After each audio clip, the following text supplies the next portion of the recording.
शगुन आत्या झालं का हो जेवण? नाही बाई, बनवते ती. असं आहे का?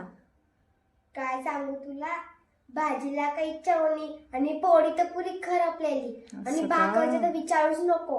ओ बाई, तसंच खाते बी माझ्या पोटात. हो का? बाई ग, व्यवस्थित करायला पाहिजे ना बरं स्वयंपाक ती.